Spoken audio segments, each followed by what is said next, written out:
amigos? Bienvenidos a Vida Visión TV, sí señor, el canal de televisión evangélica de la Costa del Sol. Aquí estamos en Encuentros con la Historia, no en la tercera fase, sino en la historia, que es la real, la verdadera. Y aquí estamos, como siempre, con nuestro doctor y pastor Juan Manuel Quero. Querido Juan Manuel, bienvenido. Hola Juan Carlos, gracias. Aquí estamos, una vez más. En la tercera fase. En la tercera fase. Sí, porque ya llevamos 2 programas sobre Krauss, ¿verdad? Sí, Este personaje alemán que ejerció tanta influencia en la sociedad y en la enseñanza y en la escuela, ¿verdad? Y bueno, ¿tuvo discípulos, tuvo seguidores este personaje tan notorio? Innumerables. En realidad tuvo muchos epígonos, muchos discípulos, muchos seguidores.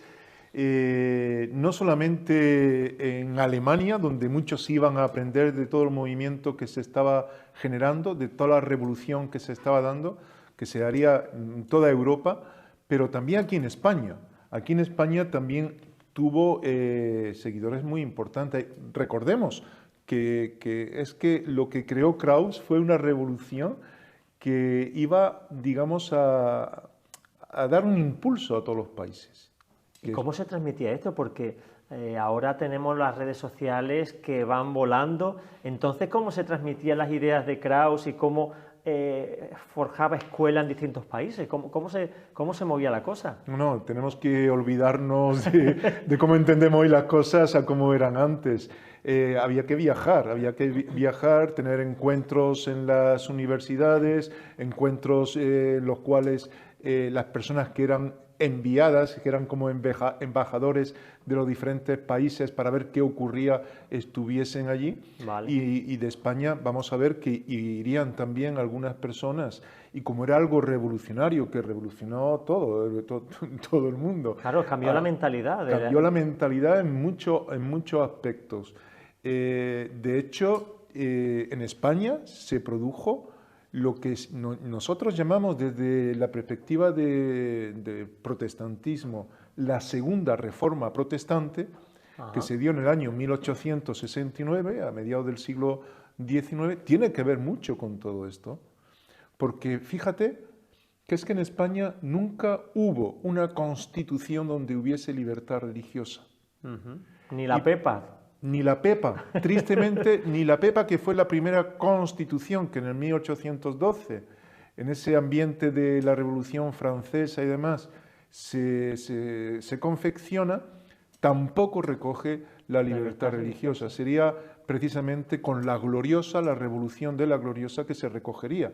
Pero es que precisamente todo ello surge con esos principios del krausismo que se traen a España y contribuyen a un enfoque diferente de libertad, de valorar a las personas individualmente, independientemente de su estatus social. Y en ello surge la segunda reforma protestante, porque en ese ambiente de libertad religiosa se empieza a predicar el Evangelio en España. Ajá. La primera reforma del siglo XVI en España, la Inquisición, la amordazó totalmente, todo el mundo tuvo que salir fuera y por eso se habla de una segunda, ¿no? ¿Y quiénes fueron los protagonistas en esa segunda? Bueno, ahí podríamos hablar de... Pero había algún cabecilla, se habla de Lutero, que efectivamente no fue Lutero, sino que hubo muchísimo más, pero... Bueno, vamos a hablar luego, si te parece, de algunos seguidores, porque algunos también que podríamos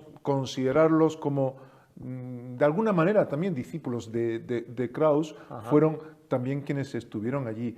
Pero podríamos hablar de muchos. Hay uno que es malagueño, que seguramente tú has oído hablar bastante de él, que es Matamoros, Manuel Matamoros. Bueno. Pues es uno de ellos. En la parte de aquí de Málaga estamos hablando de esos años. Estamos hablando de Vizcarrondo, estamos hablando... Bueno, en realidad son muchos. Claro. Mencionaremos ahora en un momento algunos, porque se formaron realmente comunidades en diferentes lugares de España para que el Evangelio se conociera, porque no se conocía, se cerraron las puertas para que se produjera esa, digamos, línea de buscar a Dios en cada una de nuestras vidas, y no una religión, que era lo que había antes. Menciona en el libro algunos seguidores de Krauss o gente que tuvieron una influencia muy grande de él, y habla de Julián Sanz del Río. Sí, vamos a hablar de algunos, yo creo que por lo menos mencionarlos, porque Julián Sanz del Río fue un personaje muy importante en el mundo intelectual de España, y era uno de los discípulos de Krauss. Fue enviado a Alemania para precisamente ver qué pasaba allí, estudiar allí todo lo que tenía que ver con estas nuevas enseñanzas. Él fue profesor de lo que entonces se llamaba la Universidad Central en Madrid, lo que hoy es la Universidad Complutense. Y bueno, se dio cuenta de todos esos principios de libertad religiosa, de que el hombre se pudiera desarrollar individualmente a la luz también de lo que es la necesidad de otras personas en convivencia, y llegó a la conclusión de que la religión no podía ser impuesta, que tenía que ser algo, incluso él decía, racional. Eso es y no nos olvidemos de que la Biblia nos dice que a Dios le agrada un culto racional. Es decir, que uno sepa que está dando a Dios, claro, que no sea un mimetismo, que no sea el hecho de que me han contado y entonces yo hago, no, que tú lo vivas. Claro. Y eso se lo trajo Julián Sanz del Río a España, y en la universidad, que él era profesor, comenzó a enseñar todo lo que tenía que ver con el krausismo. Y fue muy, muy importante. Fernando Castro también lo mencionas en el libro como un seguidor, ¿no? En realidad, Fernando Castro tuvo mucha relación con Julián Sanz del Río. Aprendió también de Julián, de todo lo que él trajo de krausismo. Se dio cuenta de que se le abría una puerta tremenda, porque él era una persona muy religiosa. Era franciscano, ¿no? Era Gilito, que es como se llamaban los franciscanos. Era franciscano, era presbítero, y de hecho... Franciscanos los que se rapaban la coronilla, ¿verdad? La tonsura esta... Bueno, en realidad él se apartó del catolicismo en el momento en el que empezó a moverse en la libertad que entendía que Dios daba, y que no fuera esas reglas, esas normas, ese sometimiento, esa manera de... La Inquisición ya había bajado su intensidad, ¿no? Luego había un poquito de más... Todavía había. Todavía había. Todavía había. De hecho, hasta muy posteriormente, aunque ya se hubiese terminado, los efectos se seguirían dando. De hecho, habría incluso pastores protestantes ya hasta en el siglo XX, que estamos hablando de la Segunda República, serían encarcelados y morirían. Hasta 3 días hace de eso, ¿eh? Sí, pero por eso te digo. Pero en realidad aquí lo que podemos ver con Fernando de Castro, a mí me llama mucho la atención, es que él llegó a ser... a Julián Sanz del Río le propusieron ser el rector de la Universidad Central, que era prácticamente la primera y única universidad que había en España. El rector era el jefe, ¿no? Era el que dirigía todo. Y él dijo que no, que prefería que fuese Fernando de Castro. Y él asumió la responsabilidad del rectorado de la Universidad Central. Un personaje súper importante.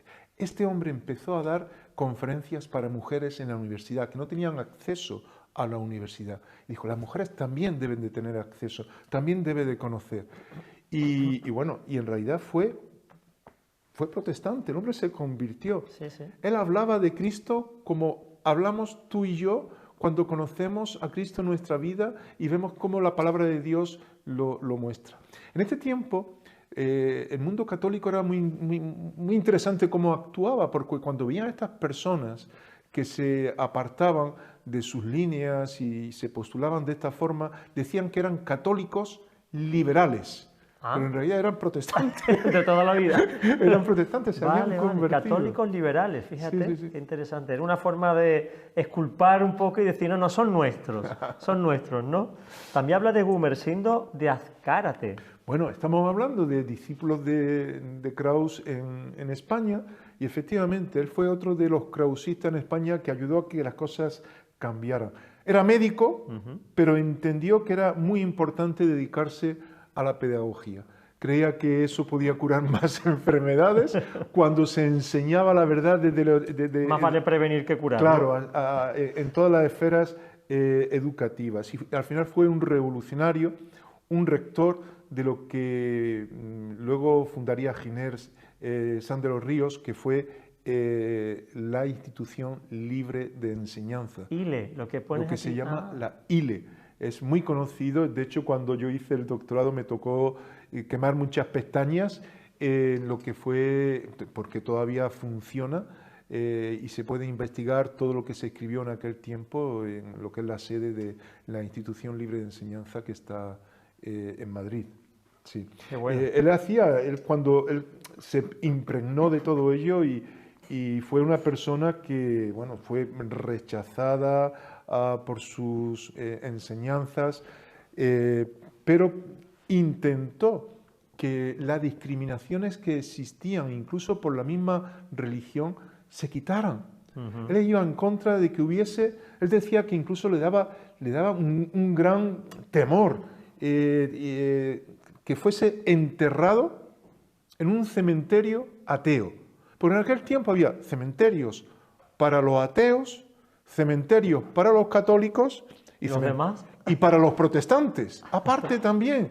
Y él decía, pero esto es indigno. Que esto... tenemos uno aquí en Málaga. Y tenemos, bueno, en toda España hay bastante, por el tema de también, no solamente cementerios ingleses, que por la iglesia anglicana venían muchos por otros temas, sino también de otros lugares. Y yo decía, no, estas distinciones hay que quitarlas, ¿no? Bueno, pues este era Gumersindo de Azcárate. Y estaba muy implicado en las filas protestantes, ¿no? Como Blanco Guay, como Manuel Matamoros, o sea que estaba en primera fila, ¿no? Sí, estaba en primera fila, se relacionaba mucho con ellos. Y Manuel Matamoros, que antes hacíamos referencia porque él se movía también por nuestra tierra en Málaga, pero también fue encarcelado, estuvo en la cárcel en Granada, pues todo esto lo vivió también Gumersindo. Y de hecho, Blanco Guay, que fue también un propulsor del krausismo y de los principios de Pestalozzi, tuvo que salir fuera de Sevilla. Era un sevillano. De hecho, en Sevilla hay alguna calle con su nombre y todo, haciendo referencia a Blanco Guay. Se llama Blanco Guay porque era creo que era el padre que era inglés y la madre española, entonces decían Blanco y White. Bueno, queda poco tiempo, Juan Manuel. Uy, pues vamos a ver. Y bueno, hablamos también de Francisco Giner de los Ríos, pero me gustaría preguntarte, ¿cómo contribuye toda esta influencia, toda esta batalla filosófica, espiritual y doctrinal en la esclavitud? Porque estamos entendiendo que la Inquisición todavía estaba, pero la esclavitud también. Hemos sido uno de los últimos países en abolir la esclavitud. ¿Cómo afectó esta influencia en eso? Bueno, hay una parte importante que en el libro también se toca, porque hay temas que ahora a nosotros nos parecen un poco extraños o distantes, como es la esclavitud. Pero el krausismo se tuvo que enfrentar a todo esto, se tuvo que enfrentar, porque cuando se hablaba de libertad, de valorar al individuo, sea quien sea, y procurar una educación para todos y estar relacionados con Dios, ¿cómo puede haber esclavitud? ¿Qué lugar tiene un esclavo delante de Dios en los propósitos de Dios? No tiene ningún sentido. Entonces, precisamente, por los mismos discípulos de Kraus, en España se va a formar en Madrid, en el año 1865, la Asociación Abolicionista Española. Es decir, que se va a crear una institución para rechazar todo lo que tenía y luchar con todo lo que tenía que ver con la discriminación, con la esclavitud en todo esto. ¿Y funcionó? Y funcionó, claro que funcionó. Fernando de Castro estuvo ahí y fijaros, hombres tan influyentes como el rector de la Universidad Central, estuvo Blanco Guay, un escritor, porque Blanco Guay, que mencionábamos, de sevillano, que hablaba también de la importancia de ser libres en Cristo y demás, él estuvo escribiendo como periodista incluso bastante sobre esto desde fuera y enviando todos sus escritos a España. Estuvo Luis Usó del Río, que también fue otra persona destacada en esa segunda reforma protestante que mencionábamos antes, donde apoyó a los cuáqueros. Los cuáqueros era un movimiento evangélico que luchó mucho en contra de la esclavitud. Julio Vizcarrondo, que también fue uno de los que destacaron en esa lucha, Antonio Carrasco. Que era malagueño este Carrasco, ¿verdad? Antonio Carrasco además era malagueño, fue encarcelado por los principios bíblicos de predicar esa libertad que solamente se da en Cristo, pero al mismo tiempo habló de la importancia de recibir las cosas pensándolas, razonándolas y por decisión personal. Y cuando eso implicaba rechazar cosas que no se entendían, pues claro, lo encarcelaron, claro, lo pararon y demás. Pero bueno, así Juan Manuel, el tiempo nos ha encarcelado a nosotros también. No hay forma de seguir adelante, pero no hemos podido hacer una idea de estos discípulos que tuvo, la influencia y cómo se concretaron en hechos específicos como la abolición de la esclavitud. Pues muchas gracias, como siempre, y nos vemos en otro programa, ¿verdad? Encantado de estar con vosotros, claro que sí. Muy bien, pues ya sabéis que estamos en Encuentros con la Historia con el doctor Juan Manuel Quero, que nos ha dado otra charla muy interesante sobre el krausismo y qué influencia tuvo en nuestra sociedad, específicamente española. Y ya sabéis, estamos en Vida Visión TV para servirte, el canal de televisión evangélica de la Costa del Sol. Cuídate y nos vemos pronto. Que el Señor te bendiga.